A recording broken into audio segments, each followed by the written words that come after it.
ഉണ്ടാക്കാമെന്നും ചക്കക്കുരുവിന്റെ സവിശേഷതകളുമാണ്. അപ്പോൾ ഒന്നാമത്തെ ബെനിഫിറ്റ് എന്തെന്ന് വെച്ചാൽ നമ്മുടെ കണ്ണിന് കാഴ്ച കൂടും.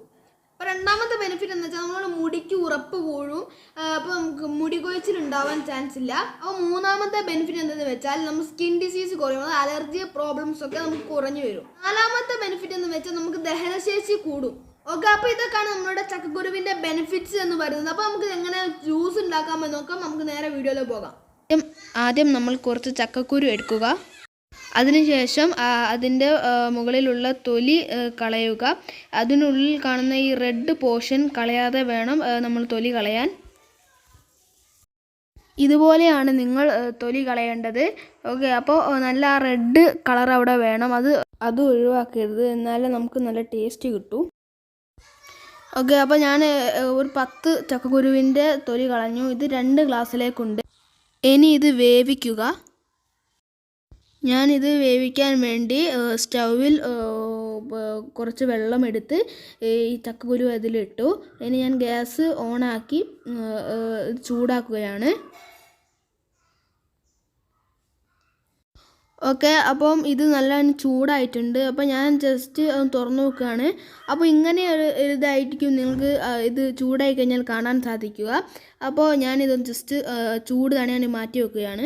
ഇനി നമുക്ക് ജ്യൂസ് അടിക്കാൻ വേണ്ടിയുള്ള ഇൻഗ്രീഡിയൻസ് നോക്കാം. അതിന് ആദ്യം ആവശ്യം പാലാണ്. പാലായാലും തേങ്ങാപ്പാലായാലും കുഴപ്പമില്ല. അടുത്തത് ഏലക്കായാണ് വേണ്ടത്. അത് നിങ്ങളുടെ ഇഷ്ടത്തിന് ഇടാൻ പറ്റും. പിന്നെ ഇനി വേണ്ടത് നമുക്ക് പഞ്ചസാരയാണ്. പഞ്ചസാര നിങ്ങളുടെ ഇഷ്ടത്തിന് ഇടാനാണ്. 2 ടേബിൾ സ്പൂണാണ് മിനിമം ഇടേണ്ടത്. നിങ്ങൾക്ക് കുറയ്ക്കണമെങ്കിൽ കുറയ്ക്കാം. ഇനി നമുക്ക് നമ്മളുടെ വേവിച്ച് വെച്ച ചക്കക്കുരു നമ്മളുടെ മിക്സിയിലേക്ക് ഇടാം. ഞാൻ വേവിച്ച് വെച്ച ചക്കക്കുരുവിലേക്ക് ഇത് ഇടുകയാണ്. ചൂട് ചെന്നതിന് ശേഷം മാത്രമേ ഇതിലിടാൻ പറ്റുള്ളൂ. ഇനി നമുക്ക് ആവശ്യത്തിന് പാൽ ഒഴിച്ച് കൊടുക്കാം. ആദ്യം കുറച്ച് ഒഴിച്ച് അതിനുശേഷം ഒരു ഗ്രൈൻഡ് ചെയ്തതിന് ശേഷം ഒന്നും കൂടി ഒഴിക്കുകയാണ് വേണ്ടത്. ഞാനപ്പം മിക്സിയിലിട്ടൊന്ന് ഇത് ഗ്രൈൻഡ് ചെയ്യാൻ പോവാണ്. ആദ്യം നമ്മളുടെ ചക്കക്കുരു നന്നായി അടിയണം, എന്നിട്ട് അത് ഓഫ് ചെയ്യാൻ പറ്റുള്ളൂ. നന്നായി അരിഞ്ഞതിന് ശേഷമേ രണ്ടാമത് പാൽ അതിലേക്ക് ചേർക്കാൻ പാടുള്ളൂ. ഓക്കെ, അപ്പോൾ നമ്മൾ ജ്യൂസിൽ നന്നായി അടിഞ്ഞിട്ടുണ്ട്. അതിനുശേഷം നമുക്ക് ബാക്കിയുള്ള പാൽ അതിലേക്ക് ചേർത്ത് കൊടുക്കാം. ഓക്കെ, അപ്പോൾ ഞാൻ പാൽ അതിലേക്ക് ചേർത്തു. ഇനി നമുക്ക് ആവശ്യത്തിന് പഞ്ചസാര ഇട്ട് കൊടുക്കാം.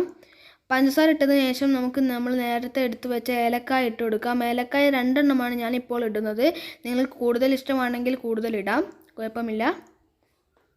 ഓക്കെ, ഇനി നമുക്ക് ഒന്നുകൂടി ഗ്രൈൻഡ് ചെയ്ത് നോക്കാം. അപ്പോൾ ഞാൻ ഗ്രൈൻഡ് ചെയ്യുകയാണ്. ഗ്രൈൻഡ് ചെയ്യുമ്പോൾ സൂക്ഷിക്കണം, ഒരു 20 സെക്കൻഡ് മിനിമം നിങ്ങൾ വെക്കേണ്ട ആവശ്യം വരുന്നുണ്ട്. നമ്മുടെ ചക്കക്കുരു ജ്യൂസ് റെഡി ആയിട്ടുണ്ട്. നമുക്ക് ജസ്റ്റ് ഒരു ഗ്ലാസ്സിലേക്ക് ഇത് മാറ്റി ഒഴിക്കാം.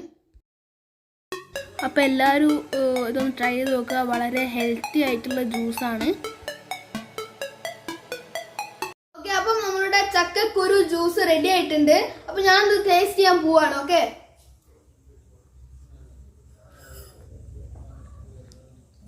അടിപൊളി. ഞാൻ വിചാരിച്ചെങ്ങാണ്ട് ടേസ്റ്റ് ചെയ്യുന്നുണ്ട് ഗൈസ്. ഓക്കെ, അപ്പൊ നമ്മളെല്ലാവരും വീട്ടിലിരിക്കുന്ന സമയമാണ്. അപ്പൊ ഈസിയായി ഉണ്ടാക്കാൻ പറ്റുന്ന ഒരു നല്ല ജ്യൂസാണിത്. അത് കുറഞ്ഞ ഇൻഗ്രീഡിയൻസ് മാത്രം ഉപയോഗിച്ചുകൊണ്ടാണ് നമ്മൾ ഈ ജ്യൂസ് ഉണ്ടാക്കുന്നത്. അപ്പൊ ഇത് വളരെ ടേസ്റ്റിയാണ്. എല്ലാവരും ജസ്റ്റ് ട്രൈ ചെയ്ത് നോക്കുക.